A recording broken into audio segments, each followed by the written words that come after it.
This is WZRD Chicago 88.3 FM. And we have with us at WZRD live via Zoom, Tony Johnston. He is the president of the CCCTU, which is the Cook County College Teachers Union. How are you today, Tony? I'm doing great, Trudy. It's good to be with you. Awesome. First of all, Tony, tell us a little bit about your position, the responsibilities, and how long have you been active in the CCCTU? First, let me describe CCCTU, and then I can talk about my role. Cook County College Teachers Union represents faculty and staff in all of the community colleges in Cook County. That includes the city colleges of Chicago, as well as suburban community colleges throughout Cook County. We have roughly 5,000 members, and we have different categories, faculty, staff, adjunct faculty. And so we have been in existence since 1965, over 50 years. I have been president since 2015. And very proud to serve in this role. And as such, I lead 24 chapters of our units at 14 different colleges. For staff, are they, who is considered as staff? Are they like teaching assistants or people who work, let's say, in the computer lab? But who are staff? Great question. Yeah, staff is a general term. This could be clerical staff, people who do clerical secretarial duties in the departments. It could also be academic professionals, tutors, lab techs, information technology personnel. So basically anybody that doesn't have or doesn't have an instructional role would be either staff or could be professional or classified. How do these staff members and how do members join? Are they do they have to fill out a form, apply to be in the union, or are they do they become part of the union when they get hired? Yeah, they need to fill out a membership form. Mm-hmm. So as soon as we are aware that any new potential members have been hired at our colleges, we have chapter structures at each college where there is a group of elected officers, and it's their role to reach out to new employees, to inform them about the union, to tell them about the benefits of the union, and to sign them up. Mm-hmm. And when I was doing research, it seemed that your union doesn't have dues, and that's very unusual. It's more of a donation based. How are you able to keep up the work with is that enough for all the work that you do? Well, there's a distinction. The dues, I mean, once a member signs up, they are automatically a member and mm-hmm. they begin paying dues. It's roughly 1% that goes out of their paycheck and to the union to help us represent them. We also have a political fund, which is called COPE, a Committee on Public Education, mm-hmm. which that is voluntary. And so we keep that separate as a voluntary contribution so that we can ensure that our members truly are driving the political direction of our union. Mm-hmm. Well, thanks for the clarification. How active are the members in the political arm of the union? Because there's a lot of other, do members contact the union only when they have, usually only when they're having maybe some difficulty with the administration or a supervisor, or are a lot of members active politically? It's both. Mm, Obviously, we represent our members as far as their working conditions, and so when they have difficulty at the workplace, we are there to help them out and facilitate that. But um, our political activities are also very important as well, and so we have a legislative committee and a COPE committee that drives our political direction. And so within those committees and even outside of those committees, our members, we encourage our members to be very active in our legislative and political actions. do your members receive a newsletter as to what's going on legislatively and how they could become involved?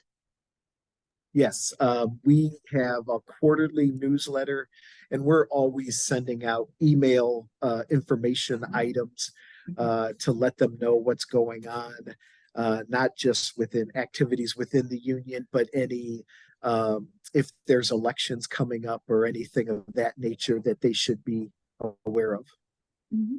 And recently, well, and it's an ongoing project, trying to get an elected board of trustees for the city colleges of Chicago. Could you tell us a little bit about that? Yeah, of course. Um, the city colleges of Chicago are the only district, the only community college district in Illinois that does not have a democratically elected board. If you go to any other college, for example, our suburban colleges such as Moraine, South Suburban, Harper, they all have democratically elected board of trustees. Um, Chicago, much like the city colleges, much like the Chicago public schools until recently, was the only district that did not have that. And the like CPS, city colleges, the board members are appointed by the mayor. And so we think it's important for our board and our administration to be accountable to the people of Chicago. And therefore, and our all citizens of Chicago pay taxes that go towards funding our city colleges, and therefore they should have a say and a voice in how the city colleges are administered. You mentioned CPS, of course, has a board of trustees that is appointed by the mayor.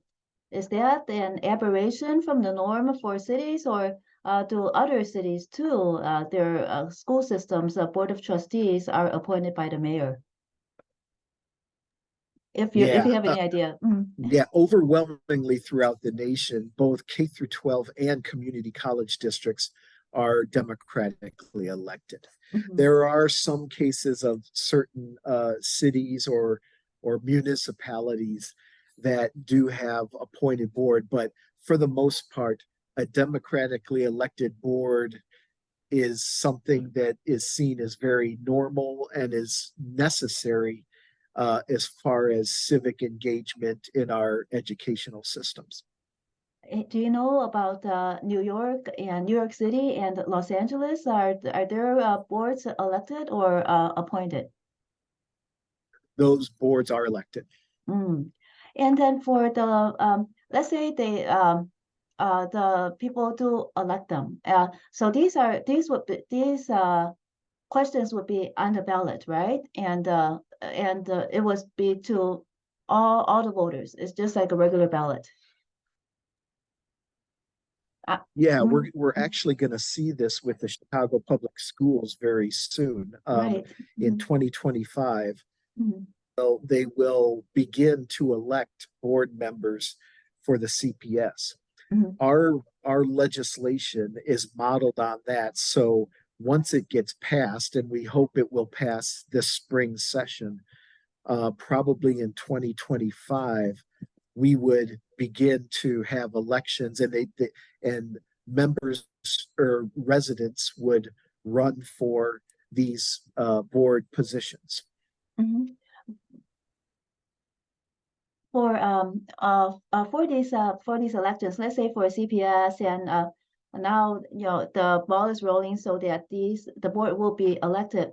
Did CCCTU have any role in helping bring that about as well? Did you collaborate with CTU to get an elected Sorry about CPS? that. Had to take myself off mute. We essentially followed the CTU legislation. One of the first things that prior to becoming president, I was legislative chair of our union. And when I saw that the Chicago Teachers Union was introducing legislation or asking Representative Martwick to introduce legislation, I immediately contacted Representative Martwick, who he was representative at the time. Now he's a senator, and said, "Hey, we've got the same situation in the city colleges.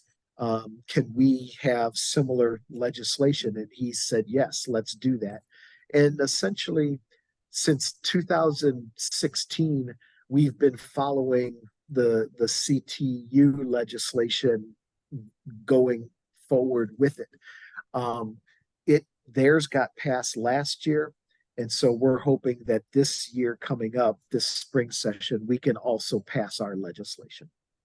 Do you know who the opponents are? Are there legislators or entities that are against an elected school board, and then who are they? Yeah, that's an interesting question. It used to be that the mayor was against it. Prior mayors, especially Mayor Emanuel and Mayor Lightfoot, they were not in favor of a fully elected board. And so, and that was the case with our bill as well. But now that we have a friendlier mayor in the office with Brandon Johnston, who does fully support elected boards, we think that it will be, I don't know if it'll be easier, but there will be fewer problems trying to pass our legislation because we have an ally in the mayor's office. There are some people who are looking at the CPS boards, and they're concerned that that undocumented residents would not be able to run for these positions. And so we need to consider that situation as well. There may be there's a strong interest in making sure that there's minority representation on these boards. And so we have to try to ensure that that's going to happen. Is it hard to ensure that will happen? What do you have to do? Well, the one thing that we've done is we modeled our legislation on the CTU bill, which basically, under normal circumstances, the community college board is 7 people at large. And so our bill models the CTU bill, which would create a 20-member board. And so the district maps actually that they just came out with last week for the CPS board, we're looking at very closely to see if that aligns with what we're trying to do as well. And so I think that is, we will be moving forward with a similar sort of map. It's not guaranteed, but I think that's the direction where we're heading. And so by having more districts throughout the city, you don't guarantee minority representation, but it makes it easier for minority representation to happen. Mm-hmm. Yes, and we heard that it was very, very difficult to get that map into place. There was a lot of less just disagreements as to what the boundaries would be. When you started out, were you an instructor at the as a college Yeah, teacher? Mhm. my And my what yeah, my academic career, I started off as a ESL instructor at various places like Triton and Morton College. And then I began as a coordinator of tutoring at Truman College. And most of my time at Truman College, I was a coordinator of tutoring. And then I also was an adjunct faculty and full-time faculty for history. My two areas are US history and Latin American history. So you're fluent in Spanish as well. Yes, I am.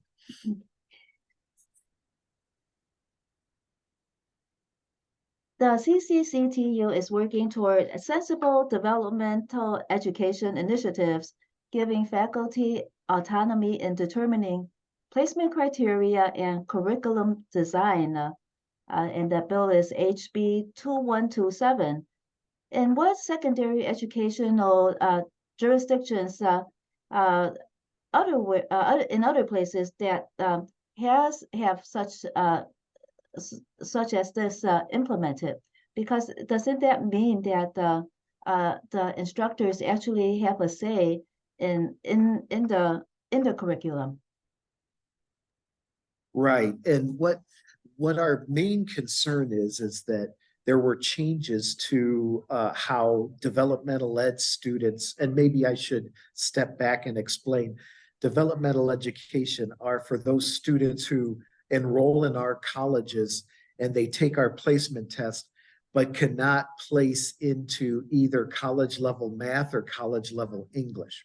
So they need to take these developmental ed classes to get them ready and to get them into the entry level freshman level courses. Now, what has happened here is that for many years, this has been a serious issue for many of our students who use financial aid for these classes. They don't transfer. You need to take them to get into our college level courses, but they can't transfer to a 4-year school. And so many of our students have been using a lot of their financial aid, using it up sometimes just on the developmental ed courses. And so the legislature a couple years ago wanted to try to help this situation. And so they tried to streamline the placement test procedure, but they actually made it easier for students to get into the college level courses, which is okay for some students, but these other students need these dev ed courses. And so they basically restrict this, the legislature restricted that these students could only take one dev ed course and then they must be put into college level courses. Mm-hmm. And again, for some of our students, that's okay. But for many of our students, that's not enough. They need to take 2 or more developmental ed courses. So we're trying to change that criteria or that restriction on dev ed courses. Ultimately, and I saw that this was something that you wanted to address later, but it dovetails nicely into this issue, is that it would just be better for developmental education to be free. That would take away this whole issue with students using their financial aid. And I think more than us trying to change what happened in the legislature 2 years ago, we are shifting over to try to convince legislators that dev ed should be free. And so, of course, everyone thinks it's a good idea, but the question then becomes, how do we pay for it, you know? And so this would have to come either through subsidizing by the colleges themselves or by the state or possibly by the federal government as well. Are there other jurisdictions in the country that where dev ed courses are funded? Yeah, in some places they are shifted over to what's called adult ed, which is for most of our colleges, adult education is students going for English as a second language, ESL, or GED for their high school equivalency. And so in some states, they put the developmental ed courses into these adult ed classes, which are free from the beginning. And that's also an option that we could look at too. But the problem is we've already created this developmental ed structure, and we've got faculty that are trained to do it. And so it would be more difficult for us to shift it over to adult ed. Well, it would be pretty much the same subject matter. Could the instructors be just shifted over to adult ed? Yeah, it's a possibility, but it's also, you know, you've got different pay structures and different academic credentials for both of these areas. But it's certainly something that we're looking at as a possibility. How difficult is it to overcome the hurdles and streamline the process? It could be very difficult because many of these dev ed instructors, all of them are in our union except for the adjuncts, and they are getting a much more for their salary than an adult ed GED or ESL instructor. And so the question then becomes, can we shift this work over to adult ed but still pay the full-time faculty the same amount? That's a very difficult budgetary maneuver, but it's something that we will be considering in the future. Because we're talking about a big percentage of students. Do you have any idea about how many students in the system, like the percentage of students that those dev ed courses? Yeah, there's a general statistic across the United States that depending on the college and the setting of the college, usually 60 to 80% of our student population needs to take at least one dev ed course.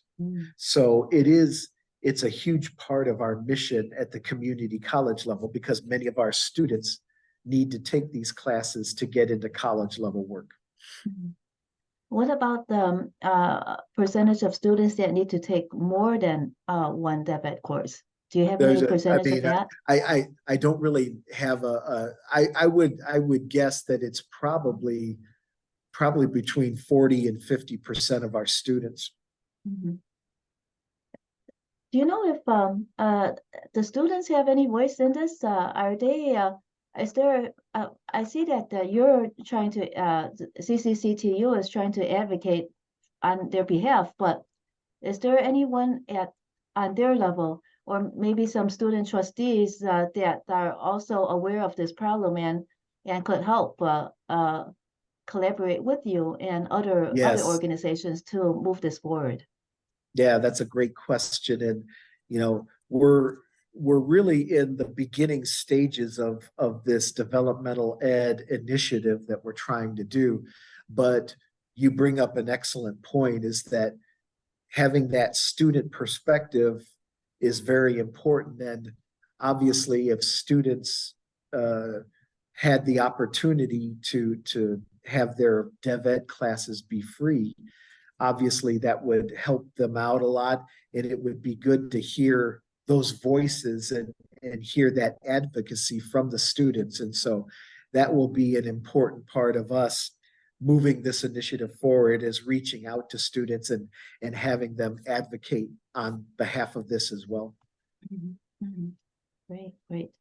Do you know if there are many students that are let's say maybe student trustees who are undocumented that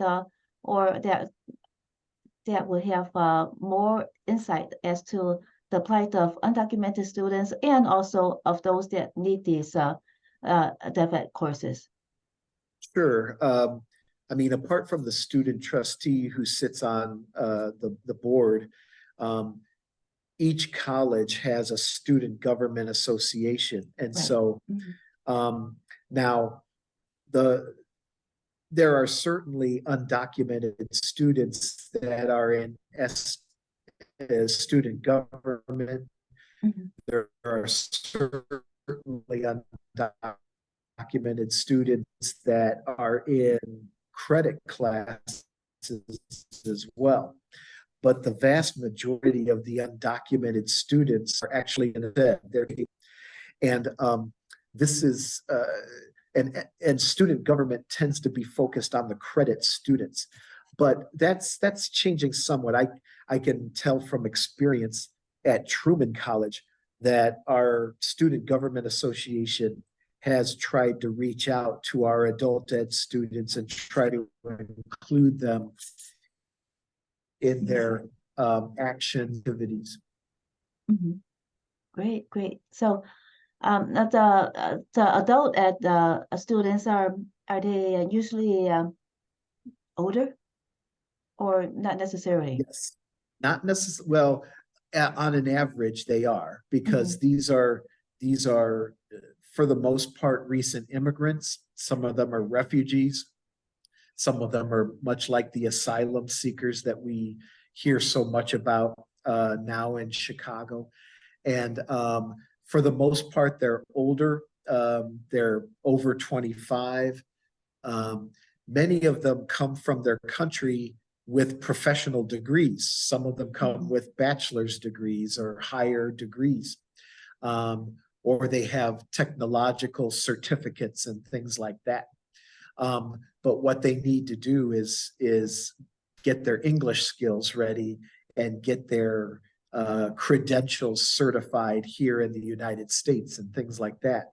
So on the whole, the adult ed population is older than our credit classes, our credit student population.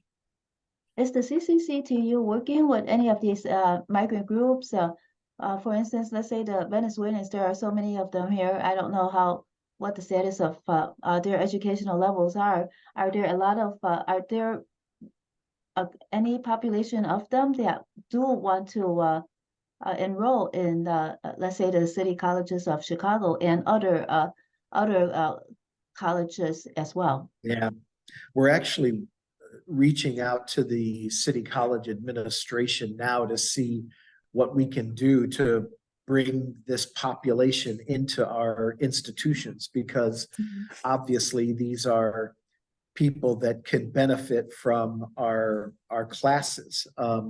And so we are in discussion with the administration and the city colleges to see what can happen about more in a more streamlined, effective way of bringing these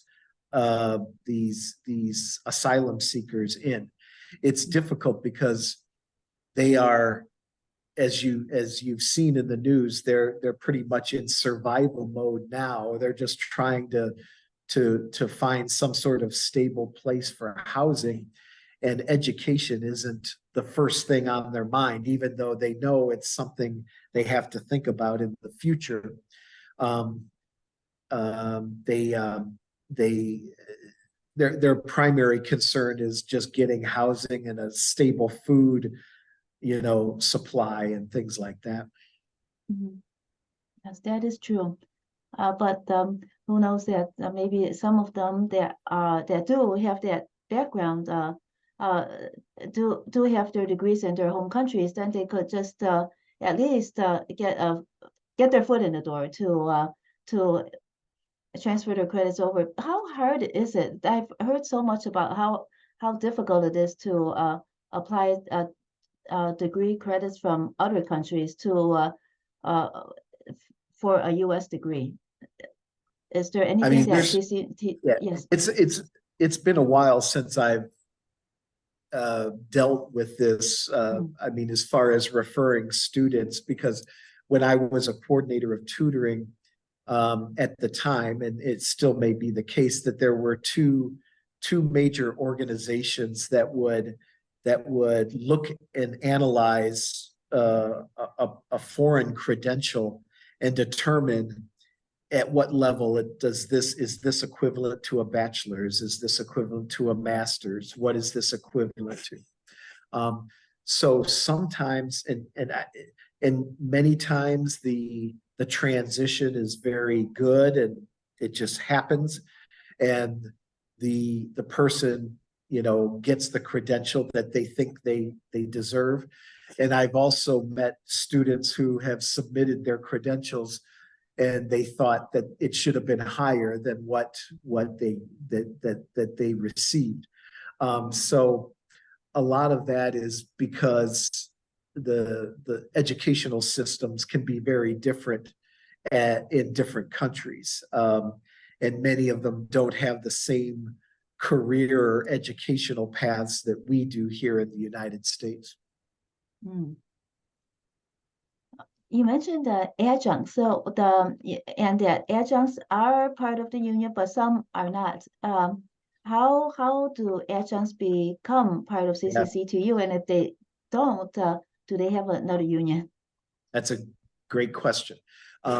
When adjuncts began forming unions, it's really based on how which unions try to organize, and if there is an election for the union through the Education Labor Relations Board in Illinois. Um, in in in local 1600 in our union, we have two adjunct units. One is at South Suburban College, where I'm at right now, actually, and Moraine Valley Community College. So we form two adjunct units there. Now, in the city colleges, the adjuncts joined the federation called the National Education Association, or in Illinois, it's the IEA, or Illinois Education Association. We are part of the American Federation of Teachers. So those are the two major educational federations in the United States. And so generally it doesn't always have to be under those federations either. In other places, adjuncts have formed with UAW or with SEIU, for example, with other unions, not necessarily educational unions. So it really depends which union gets to the adjuncts first. That's probably the best way to describe it. Well, what about when some adjuncts, let's say some adjuncts want to join CCCTU, are they able to? Let's say Once, someone in City Colleges of Chicago. right. No, that's a good question. Once a union has representation, then that's it. Unless the membership decides, as a whole, decides to decertify from that union. So an adjunct cannot jump over to another union unless that whole union is decertified by the membership. And that rarely, if ever, happens. It's very difficult for that to happen. So, and I will say that, you know, even though it would be nice to have the adjuncts in the city colleges be part of Local 1600, we've worked very hard to create an alliance of city college unions that includes us. It includes the clock adjuncts. It includes 1708 clericals. It includes the ASME adult educators, and it includes the SEIU custodials. So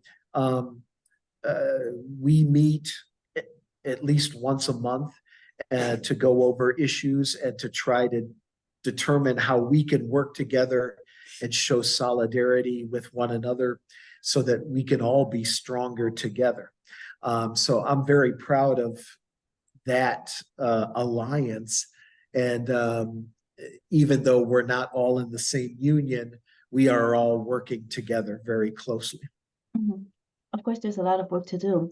Those two units of adjuncts that you mentioned, in what ways do you know if what they're doing is different from what the AFT is doing on behalf of the adjuncts? I mean, when you say the two units, are you talking about the units in our Yes, yeah, but the Marine and the South Suburban, Yeah, I think, yes. I mean, they are part of our chapter structure, so they attend all of our meetings. Mhm. Um, that's why I'm here today at South Suburban, is to Oh, try to talk to new members and try to sign them up as full members. mhm, And so they are a part of our union structure. Um, uh, I mean, because we communicate between ourselves, the AFT and the NEA, or in the case of the adjuncts in the city colleges, the clock adjuncts. Um, you know, we exchange information back and forth about what's going on with their particular issues and their structures and things like that. So, I mean, that's how we keep informed, is we have a network of communication between mhm, all of us. mhm.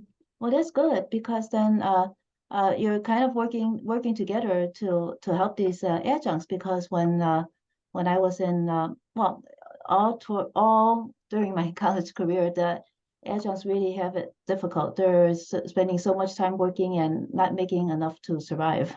No, it's a difficult situation, and it's I think nationwide that has been at the higher ed level, how to make adjuncts life better and how to improve and make stronger the unions of these adjuncts is really certainly in our top three goals of educational unions throughout the United States. We want to try to stop this expansion of adjunct work. We think these adjuncts should be converted to full-time. And so trying to create a mechanism either through legislative work or through the collective bargaining process to try to fold these adjuncts into full-time work or give them job security in ways that they don't have now. It's a huge issue. It's one that we're constantly trying to fight for. What is the percentage of adjuncts versus the full-time? So there's no in between, right? Either full-time or adjuncts. Yeah. Um, Now, in certain four-year schools like UIC or Western Illinois and things like that, they have what's called a full-time non-tenure track. So you could have a tenure track faculty that's full-time, and you could also have a non-tenured track faculty. And so they're working full-time, but they do not have job security like a tenured faculty would. And that's the case, you know, for adjuncts as well, is that the need for more job security. And so that's, you know, as I said, that's one of those things that we're constantly fighting for, is what can we do to even if we can't convert them to full time, can we give them more job security by saying, okay, if an adjunct has worked there for 2 years, give them, instead of just a semester contract, give them a 2-year contract. And so that they know that they'll be teaching for at least 2 years, something like that. Mhm. And let's say if they do get that 2-year contract, then it would renew at the end of that 2-year contract. It could then It renew, could. yes. Mhm. You mentioned that there were three goals that the unions are trying to uh, push forward. And so one of them is helping the adjuncts. What are the other two Yeah, goals? certainly state funding Mhm. throughout the United States, and Illinois is a prime example. State funding has declined over the last 20 years for higher ed. Um, the Pritzker administration has done a good job of trying to increase the amount. It increased 7% in the last budget, which was significant. But it's coming after 20 years of, you know, depleting our higher ed institutions, and so we need to look at that long term decrease that we've been suffering here in Illinois. And every state in the union has had the same situation, is as state funding has decreased, colleges have to rely on raising tuition or raising the property taxes. Mhm. When as the state funding for colleges is diverted, do you know where it's diverted to? Is it diverted to other I mean, it's arms of right. government? Right. It could be just anything. It's not so much that it's diverted, it's just funding is cut or flat funded. Mhm.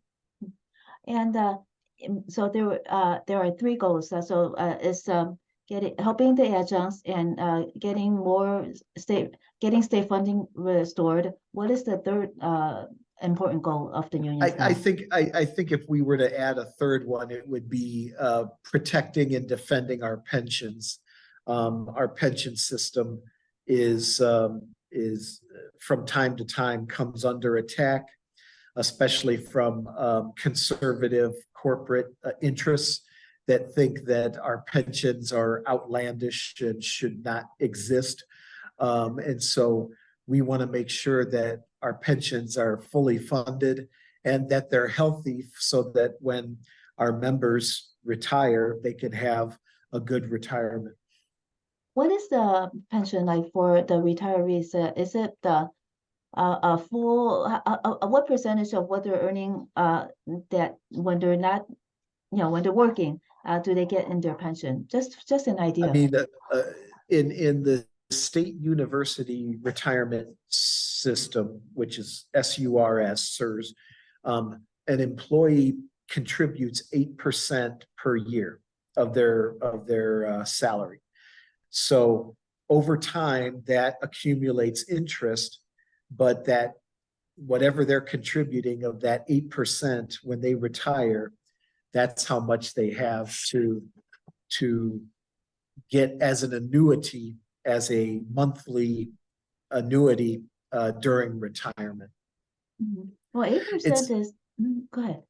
I was just going to say, I don't know the exact percentage, but I would say it's roughly 70% of what their salary, what their income was when they were teaching.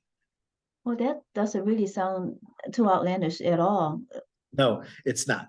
And this is a benefit that public sector workers get because in general, public sector workers are paid at a lower rate than in the private sector. And we want to encourage good quality faculty and staff and public service employees in general to take these positions. And one of the things that keeps people hired or wants to be hired and wants to keep working is the knowledge that they're going to have a good pension when they retire. Mhm. There often is a conflict between administration and teachers, and that too much funding is going too top heavy and not enough money for the teachers. So what is what is CCCTU's stance on that? Well, yeah, I mean, I agree completely with your assessment, and I think all higher ed unions would agree with your assessment, is that over the past 20 years, there's been a huge expansion of the administrative sector, and a decrease in funding or funding directed towards, or let's just say the budget directed towards instruction and towards education. And so this is, again, when we get privatization and when we get corporate interests coming into our community colleges, you get this very top-heavy hiring of high-level administrators, vice chancellors that really don't add to the educational value of our mission. And so we are constantly trying to make sure that the education part of the budget is fully funded. And we can put political pressure on our administrations. We can certainly speak out against this at the board, but there are things such as management rights and the manager's prerogative as far as how many to hire and who to hire. And so we can certainly advocate for our opinion. There's little legally we can do to stop them from expanding their administrators. Mm-hmm. Because I thought that administrators meant the administrators within the universities. Are we talking about that too? That it's too top heavy, Right? and that. Yeah. Mm-hmm. Yeah, and so the idea is that you get these titles that really don't have anything to do with instruction, and so it becomes, what are these people actually adding, and what are their duties, what is it adding to the educational mission of the college? So yeah, these are administrators but it used to be, in a given college, you'd have a president, a vice president, you'd have a dean of instruction, and a dean of students. I mean, that's the very traditional structure of a college. Over the past 30 years, I mean, there's so many assistant deans and associate deans and vice chancellors, and really a redundancy and a replication of work that doesn't need to be happening. Mm-hmm. When let's say a university or a college gets funding, let's say from the federal government, the funding that is it the same funding that either goes to the administration or goes to the teachers? Is it the same funding? I mean, it really depends. Most federal funds are grant related, so there's a specific mission or a specific object or objective for those funds.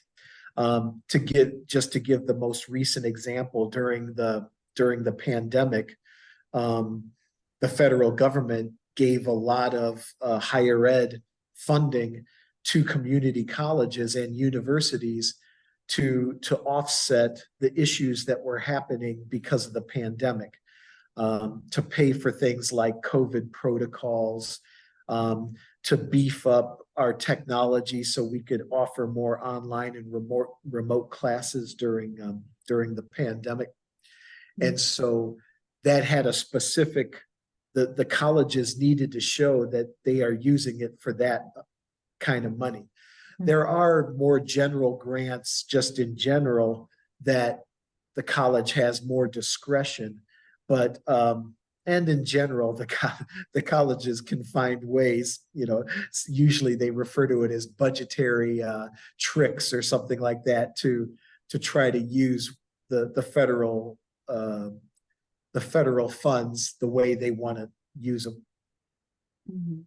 Yeah, because I did serve as a student trustee at a couple of years ago, and I did hear from a lot of instructors about this problem, about how it was administration heavy and the use of the funding, and there's not enough funds being allocated to teachers and helping students.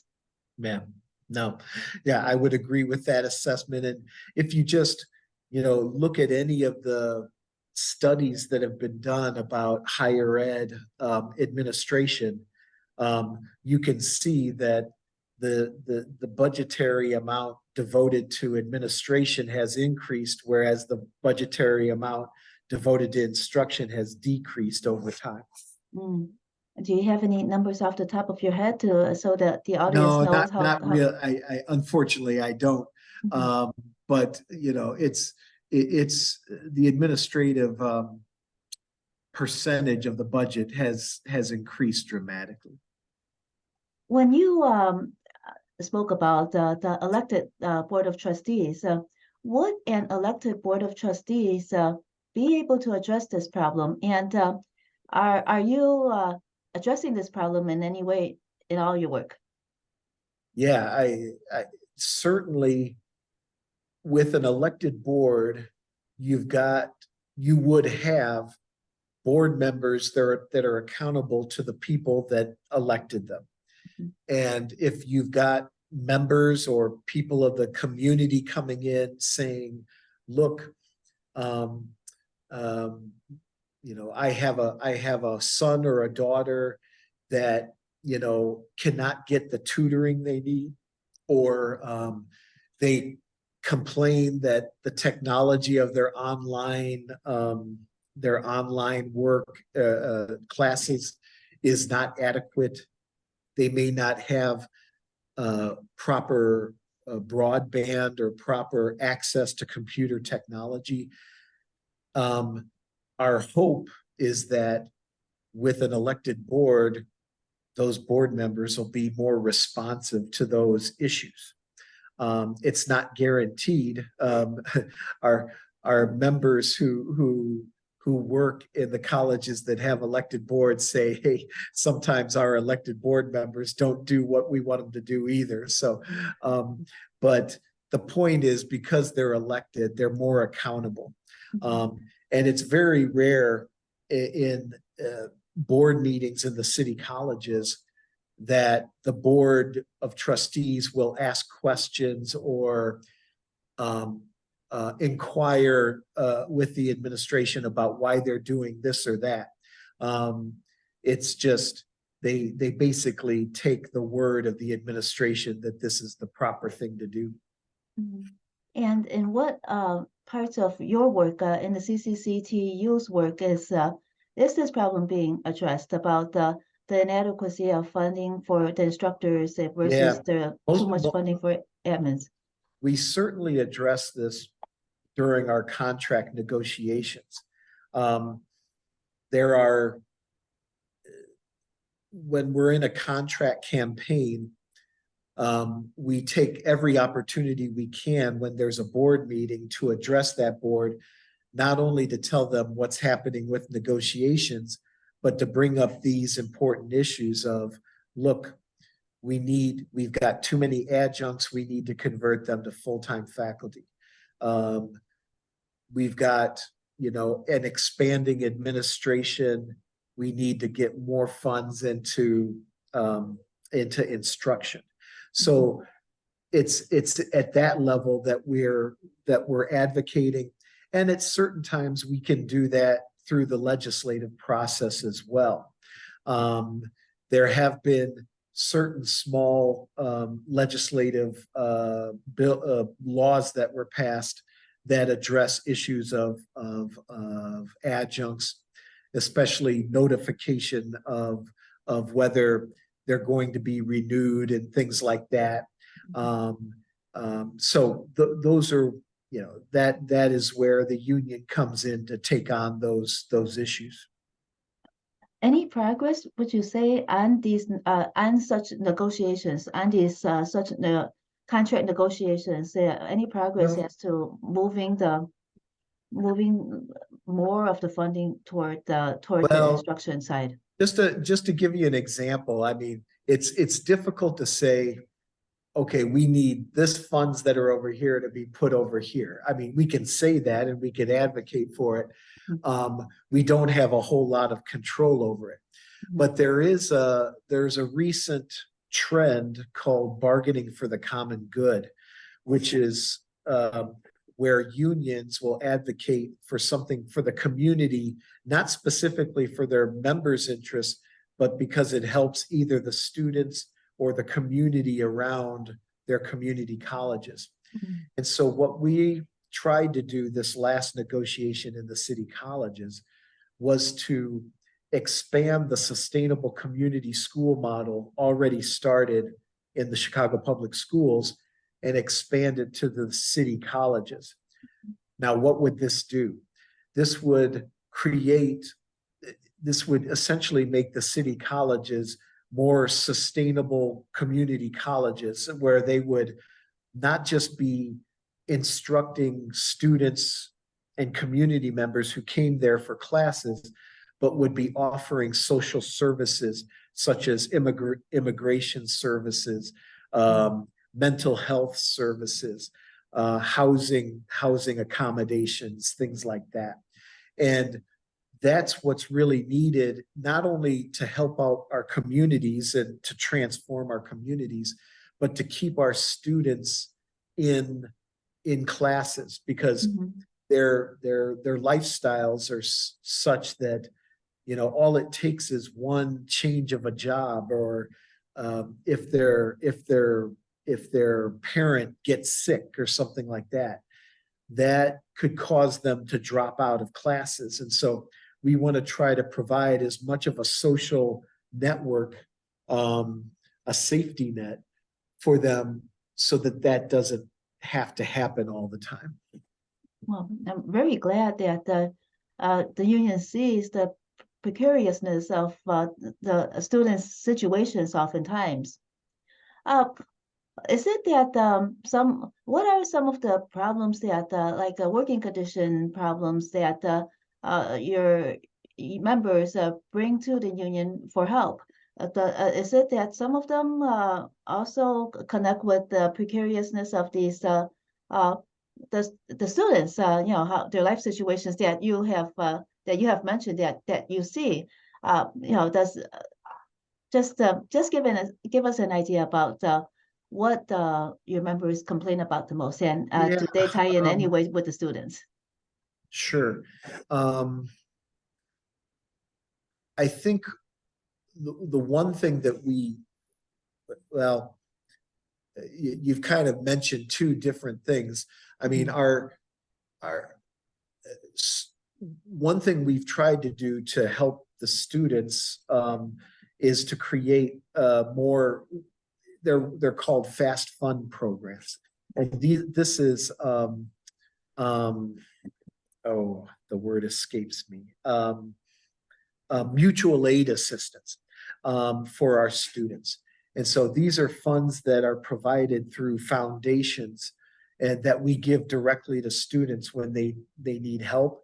So our faculty hear about these issues all the time from their students. And so now we have in place a program that can offer them, you know, if they need help paying a gas bill or getting car repairs or something like that, we can provide them assistance with that. And with regards to what we're hearing from our members themselves, I mean, we do hear those issues of the students, and then, you know, we steer them towards the fast funds program for the mutual aid assistance. Our members really, it really depends on for example, here at South Suburban, our adjunct faculty have been asked to teach in a hybrid, or sometimes they call it flex model, where they're doing both in-person and online at the same time.